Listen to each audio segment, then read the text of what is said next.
Welcome to Vintage Vehicle X-Ray. Why the Chevrolet Vega got such a bad reputation begins with a hard lesson about trust. A car does not earn a bad name only because something breaks. It earns a bad name when people begin warning one another about it. That is what happened to the Vega.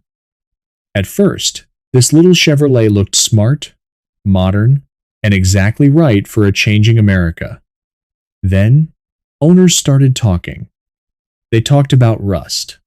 They talked about overheating. They talked about engines that used too much oil, cars that came back to the dealer too often, and a small Chevrolet that seemed much less dependable in real life than it had looked in the showroom. Once those stories started spreading, the damage moved faster than any engineering fix could keep up with. That is why the Vega still matters. It became one of the clearest examples of how a promising car can lose the public not in one loud moment, but through 1,000 disappointing conversations. That made the reputation problem more important than the car's simple sales story. Chevrolet introduced the Vega in September of 1970 as a 1971 model, and the company treated it as a major event. This was supposed to be the modern domestic subcompact, the Chevrolet answer to changing fuel concerns, foreign competition, and the growing demand for smaller cars.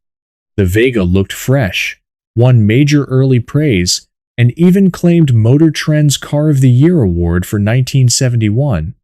In the beginning, buyers had every reason to think this was a serious success story. That is exactly why the later reputation became so damaging. People do not feel betrayed by low expectations. They feel betrayed by high ones. People are central to that turn. Dealers sold the Vega as a smart, new Chevrolet for ordinary life. Families bought it thinking they were making a sensible move. Young buyers liked the hatchback shape and the low price. Workers at Lordstown built the car under intense pressure because General Motors believed volume would be enormous. Reviewers drove early examples and praised the handling, packaging, and timeliness. Then came the owners who had to live with the thing after the first excitement faded. They were the people who really made the Vega's reputation, because they carried the stories into service bays, neighborhood driveways, and dinner table conversations. Mechanics heard the complaints. Used car shoppers heard the warnings.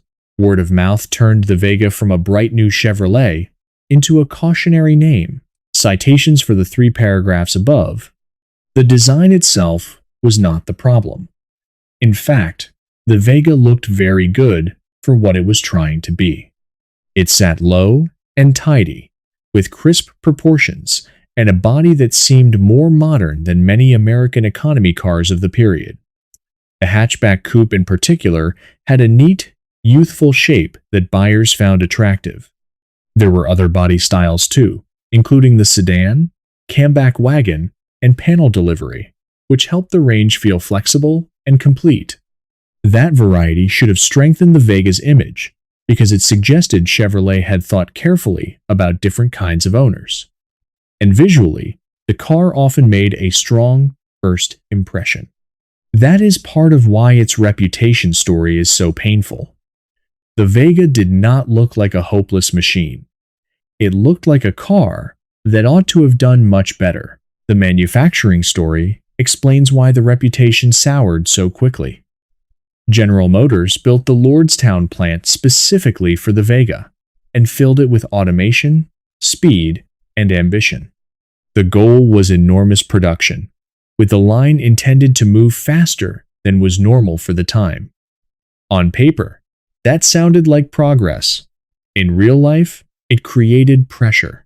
Workers had little time for each task, labor unrest followed, and quality became harder to control. General Motors was trying to prove it could build a new kind of small car at huge scale and high speed. But buyers do not reward ambition by itself. They reward the finished result. When a car is new, a company gets only one real first chance. If that first chance feels rushed, the public notices before management fully understands the cost. There was one historic moment when the warning signs became impossible to ignore. By the middle of 1972, the Vega had already been hit by multiple major recalls. Contemporary reporting and later histories noted problems involving axles, throttles, and even fire risk. Some sources have said that by May of that year, 6 out of every 7 Vegas produced had been affected by recall action. Whether a buyer experienced every problem personally mattered less than what those recalls said aloud. They told the public that something was wrong with the car's basic introduction to the market. A model can survive one problem.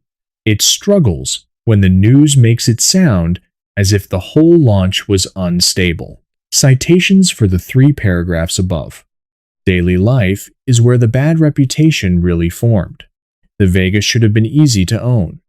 It was compact enough for city use, practical enough for errands, and available in versions that made sense for small families or first-time buyers. But a reputation is built from ownership patterns, not brochure promises. If a car begins to overheat in traffic, use oil between services, or rust sooner than expected, owners do not experience those things as isolated engineering notes. They experience them as broken faith. The Vega's public image changed because people expected Chevrolet dependability and instead found themselves watching coolant, checking oil, and wondering whether the car would age faster than it should. That is how a bad reputation takes root.